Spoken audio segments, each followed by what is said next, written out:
Hello, Internet. Mike Byrne here from MMOBomb.com, bringing you another first look video. This time, it's for the CCG Chroma, Bloom, and Blight, brought to you by developers Clarity Games.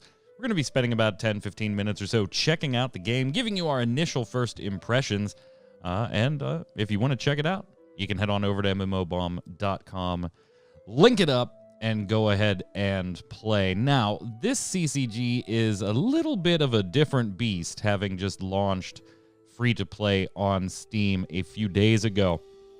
First off, you're not going to buy packs of cards. It doesn't work that way, brothers and sisters. In this game, you get all of the heroes and all of the cards unlocked for you. Now, in the store, you can buy different art or card backs or cosmetic items, including a battle pass, which we'll get to in a little bit, but loading screens, card backs, alternate art, things like that. But you're not going to be buying cards. And as far as the cash shop currency rate, which sometimes this can be accrued in-game, the battle pass purchase, for instance, gives you 1,000 of this currency to begin with, is a little over a penny a point. Even when you get to some of the bonus coins, you're still not quite at that penny a point range. So when you're looking at the store or at various cosmetics, you want to, like 170 of the GM currency here is probably about a little less than $2. So a penny a point as far as basic math, but it's going to be a little more than that. So you're already off to a good start if you like CCGs. You have absolutely every card, every hero available for you. And if you're familiar with Hearthstone, there's obviously a lot of Hearthstone going on. We're going to go into a bot match while we talk here with one of the starter decks, which are named Play the Starter Decks in Order, Please, so that you can check them out. But I want to give you a basic lay of the land before we get into deck construction and what the game does differently when compared to Hearthstone, Magic the Gathering, or other CCGs that are available on the market now. Relatively low-cost hand. We got a turn 1 creature. We've got a turn 2 play here. Shuffling back gets all 4. You don't get the option to pick the cards for a mulligan. You mulligan the entire hand. So we're going to confirm. We're going to keep that. As far as the display of the screen goes, should be very familiar to you Hearthstone players. We've got our field. We've got 7 slots in the field. The field is called the story. These slots are called pages. Here's the ashes, which is our graveyard. Here's our deck. It's very, very focused on narrative being the theme. Notice that we've got a couple things on the center bar here, which you don't really see in Hearthstone, besides, that being the cooldown timer for an end of turn. We see a act counter on the left, and we see an act number in the middle, and of course end turn being on the right. Every time we play a card, every time we end a turn, both us and our opponent, this 30 will go down. So if I play a card, and we'll get into costs and stuff in a minute, notice that it goes down to 29. If I end my turn, notice that it goes down to 28. As my opponent does this, they play something, it goes down to 27. They play something else, it goes down to 26. When this hits 0, we will move to Act 2, and then we will do it again to go to Act 3. Again, that very narrative feel to the storytelling that they've got going on. Well, what do those acts do? They open up your additional abilities, Act 3 being your ultimate ability, which can be used once per game for your heroes. So whatever hero you choose, you get some starting primary ability. You'll pick up a secondary along the way, and in Act 3, you'll unlock your ultimate, which is a one-time game-changing type move. As far as the UI goes, we've got our mana on the left side for us, on the right side for our opponent, just mirror images, so we'll stick to the lower left here. Every single turn, I'm going to get 1 extra. Let's not focus on colors yet, because I happen to be playing a starting deck that is single color.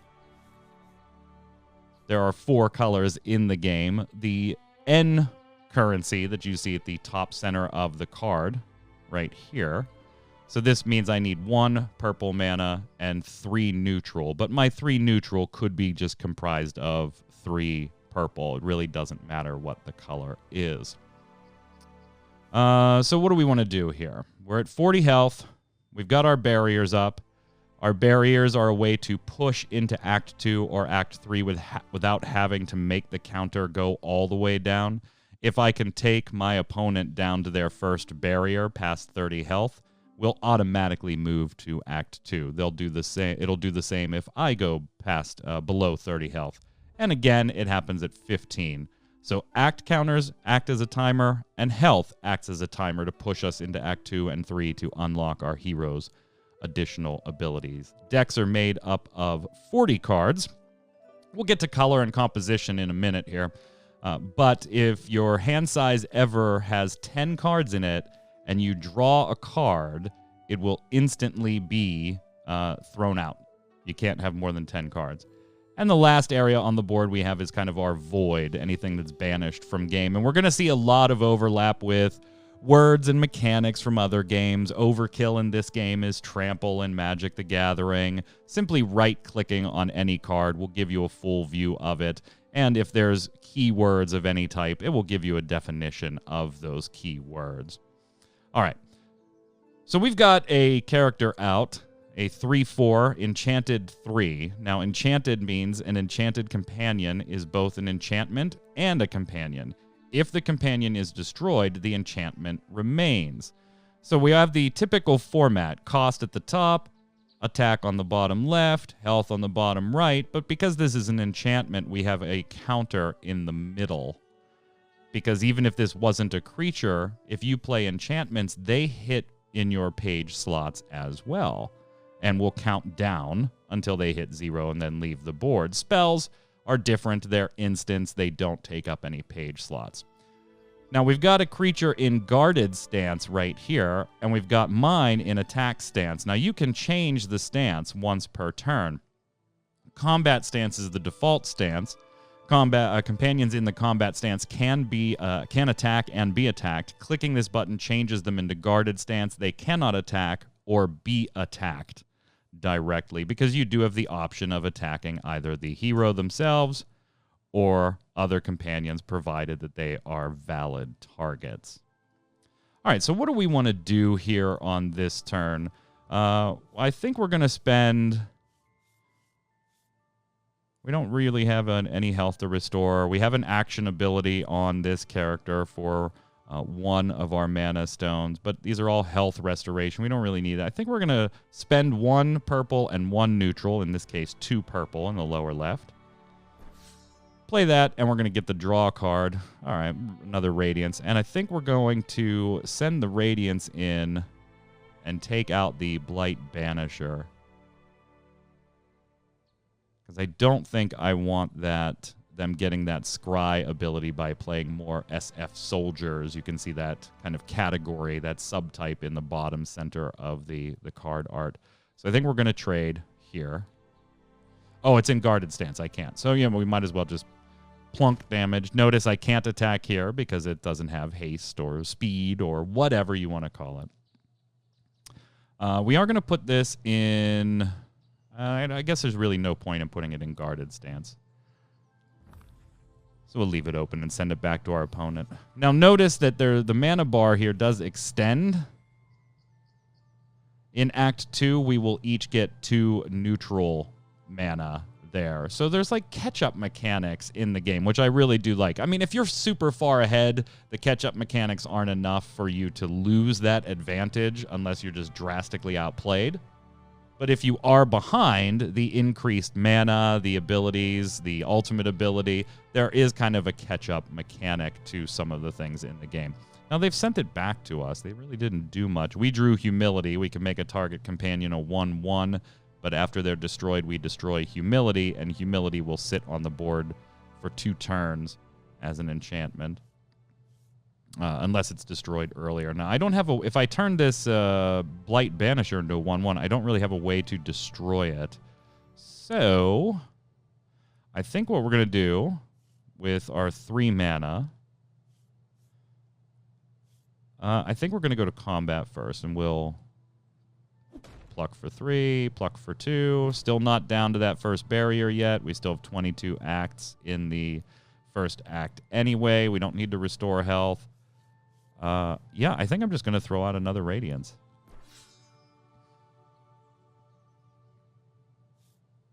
We don't need to restore health. It kind of seems like a waste to lose this mana. We don't need to restore any health, this particular hero's primary ability. Some may damage, some may make random cards in your opponent's hand cost 1 more. So there's all kinds of different hero abilities. And when we cover deck building and deck composition after this tutorial game against a bot, we will talk about the different heroes, because that is a key in building your deck. So unfortunately, I really don't want to lose the mana, so we'll go ahead. We can't kill this, but we'll go ahead and make it 1/1 so that it lacks the strength to take anything of mine out. That way we don't spend or get our mana wasted, basically. So we got a 1/6 on the board. All of your opponent's spells and abilities that target anything target me instead. After I become a target of a spell or ability, I deal 1 damage to your opponent and restore 1 health to you. So pretty nifty on their part. 6 health, that might be a little hard to get rid of. All right, Ghost of Goodwill costs 4, 2 neutral, 2 purple. Has taunt. Adjacent enemies may only attack this. Adjacent enemies cannot be attacked. Or I'm sorry, adjacent allies cannot be attacked. In this case, adjacent refers to the position in the story, which page you've put them in. For instance, this Blue Crest villager has an empty adjacent spot here, an empty adjacent spot diagonal, a filled adjacent spot here, an empty one in the diagonal, and a filled radiance one here. The diagonals do count, so it is the 5 spaces, unless you're on the end of the board, in which case adjacent would only be these 3 spaces. So it has taunt, enchanted 4. At the end of your turn, I restore 2 health to you. Look at it's 210. We definitely... I don't think we need to rush. We don't need to put it out yet. I would really like to take this thing out, but unfortunately I only have 5. But I can up. Yeah, I'm going to do that. We're going to play Gilded Ichor. That just made all my allied companions attack equal to their health as long as health was higher. And Dusk, upon death, or entering the Ashes pile, by the way. So if they are removed from game into the Void instead, you would not get this trigger. Pretty standard. I change all allied companions into Guarded Stance. But that does jack these guys up to the point where we can not really have to worry about each of them taking 1 damage. And we will... can't do anything with the Ichor yet, so we'll end our turn there, pass it back. 15 act counter points left in Act 1. Plucked me for 1. And put out a Banisher. Warded, can't be targeted by spells or abilities from opponents, so we'll just have to beat it into submission. After an allied SF enters the story or is destroyed, I give all allied SF and allied companions that share a subtype with allied SF +1/+1 until end of turn. And again, that's referencing the subtype in the bottom of the screen, the bottom of the card border. So we got a 4/4 there. Now that's in Guarded Stance, so I can't attack it right now, which kind of sucks. So we're going to go ahead and throw this here. Get rid of that. Now that does buff this, but we're okay. I think we're going to have to just kind of navigate around that for a little bit, and we'll start plunking some damage. Notice that the act counter now immediately fell to 0 since we broke the first barrier on our opponent and took them below 30 points. We've got 5 mana to spend here.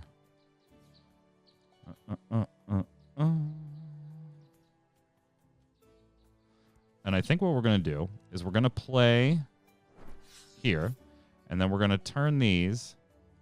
Oh, they already attacked, so I can't change them. I probably didn't think that one out well enough. This is like my 3rd game. Forgive me. So we'll pass turn. And they lost their buff, but now we're in Act 2. So we get the additional 2 uncolored mana gems on our turn. So now I don't just have 6, I actually have 8. Not so important the color here in this deck because again it's all purple with the exception of having purple and neutral. But you can see in this deck against my opponent there are multiple colors involved here. That is a huge card with a lot of health. While I'm in the center, in your center page, okay, you're not in the center page, so I don't have to worry about that. Overwhelm is just trample. After your opponent plays a card with a mana cost of 3 or less, I deal 3 damage to them. Yeah, we kind of want to get rid of that guy very quickly. So we're going to do this. Oh, that's in guarded stance too. Man, they keep putting everything out in guarded stance. Son of a...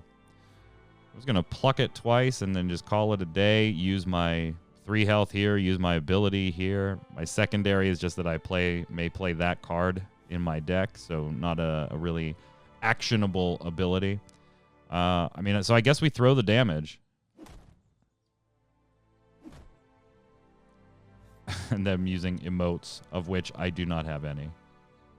So, unfortunately.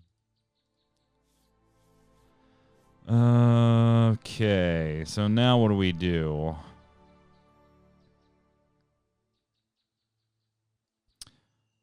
We're going to throw you out right here, and we're going to put our 1/1 brambles on either side. That gives a buff. That gives a buff. They keep getting buffs when an allied companion enters the story. And we're going to turn this into a 1/1. We'll take 3 damage from it for casting the spell, but now it's a 1/1.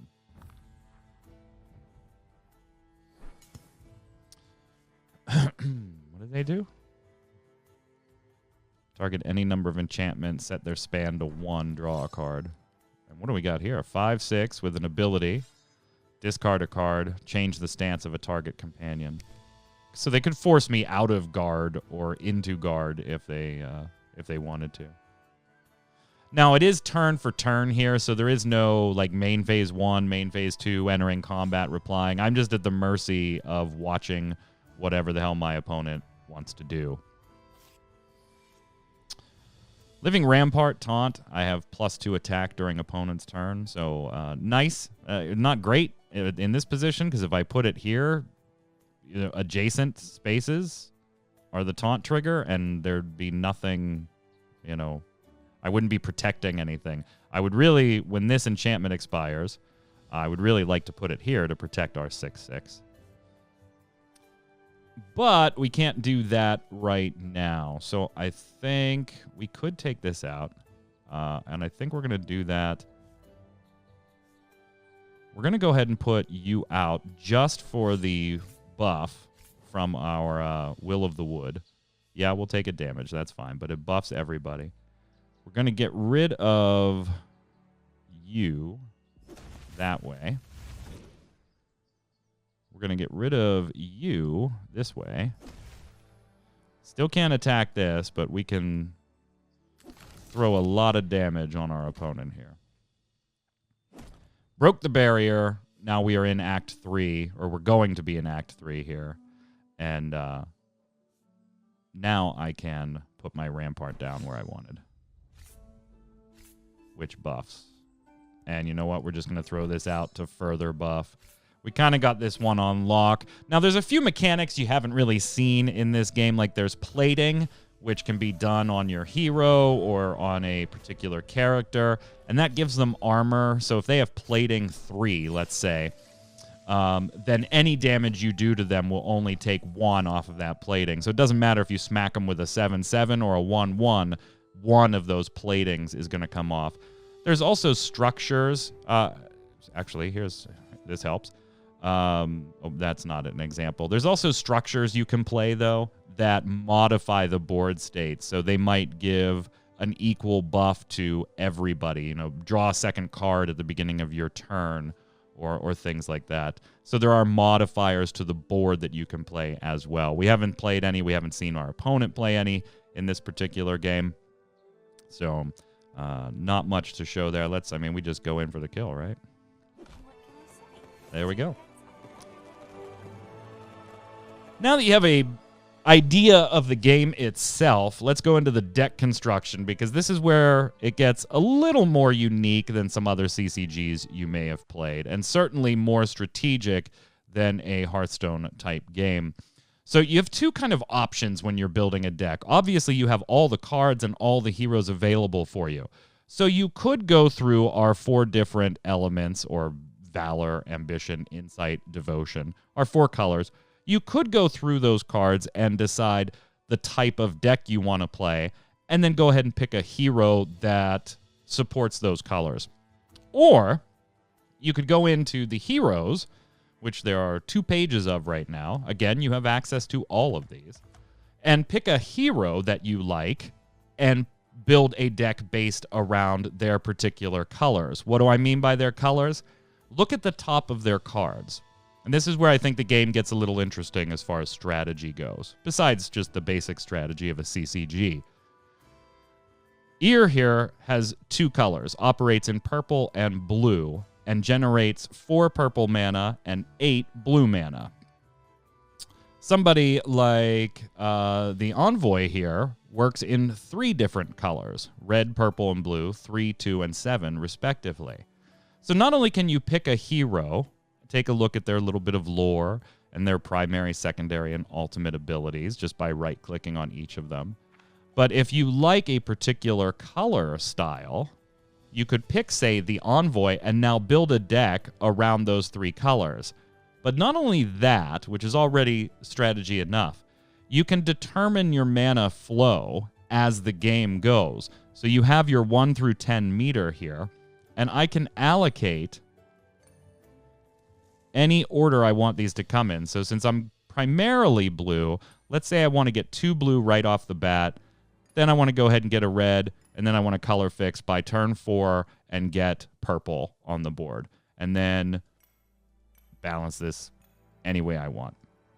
And then the remainder ones would be not used, since we'll only have 10 mana, and then everything else would become neutral after that. In Act 2 and forward, we would get the 2 neutrals. So I don't have to use all this blue. If I just want to splash blue into the deck, maybe this isn't the best hero for that since it's predominantly blue, but I can get away with saying, you know what, let's splash a little blue, and then we'll just cap everything off at the end with blue. You know, and maybe I'm playing a little more heavy in red and purple than I am blue, but there's probably a better hero for that if that's the build you want to do. So I do like the aspect of you have all the cards, so pick a hero that you like, or you like their abilities, and build a deck with those colors in mind. Or go through, find all the cards you like, pick a strategy, pick a combo. Do you want aggro? Do you want aggression? Do you want a control deck? How do you want to play? Build a deck around that, and then go ahead and pick a hero that complements those colors. Because the colors, you're going to have multiple options, but you could find abilities that you really like. So I do like the creative aspect of the deck building here. Obviously, as somebody that covers free-to-play games, I've got to love a CCG where everything is free. Now, playing in multiple game modes, you do have a tutorial that was just recently added. A lot of what I've gone through, though, isn't in the tutorial, particularly the deck building stuff. It is really bare bones basic. It was just added, so I assume that it'll continue to be iterated upon. But if you watch this first look, you're probably a step ahead of where the tutorial is going to put you. You can have bot matches, casual matches, and ranked matches right now, and you can pick whether you want a best of 1 or a best of 3. In casual, you do have the option for custom games as well. So not a ton of options as far as play, but the important ones are there. You've got BO1, BO3, and you've got them in ranked and casual. Battle Pass is $15. However, you can buy it with the GM currency. Right here, $15 or $12.50 GM. You'll get 30 alternate cards, 30 emote loading screen card backs and loading screens and emotes, 1,000 gold. And then, of course, it's very, very typical as far as how you progress. The bottom is the free battle pass. So I've played 1 ranked match. I lost it, but it was a very long game. They were at like 4 damage, and I ended up dying. It was a very close game. Got 550 experience, a bonus to experience for the first match of the day type stuff. There's no quests, but there does seem to be rewards built in for like stuff like first match. And we need 1,000 points to level. So, you know, not too bad. As a free person, I won't get this until I hit level 2, but if you purchase the battle pass, your rewards start at tier 1, and they do include the gold currency. Now, looking at free players, you're not going to get the gold currency until about level 23, but it is there. And again, all these rewards are cosmetic. Alternate card art, some of them being the silly like concept art when they first started. Alternate loading screens, card backs. You're not going to win free packs or random cards because you don't need to. You got it all. It's definitely worth checking out if you're into CCGs. I actually kind of dig a lot of the strategy. There's not as much RNG as I've seen in like Hearthstone and things like that, so I can appreciate that. I'm still generally more a fan of the responsive card games, whether that be Final Fantasy TCG, whether that be, you know, Magic the Gathering, where there is interaction between turns. This isn't that. It is very Hearthstone. You just sit there and take your turn, watch them take their turn, and then respond. But I think it does a lot to kind of separate itself. See, play the starter decks in order. But yeah, Chroma, free to play, Steam. Check it out. I definitely give it a thumbs up. You feel powerful. It's an indie game. So yeah, there's definitely some improvements to be made, and some of the art looks a little janky. Some of it's really top tier too, but so yeah. Thumbs up from me. I'm definitely going to give it some more time, and I hope you will too. Until next time, gang, this is Mike Byrne from MMOBomb.com saying stay safe, and we'll see you out on those servers.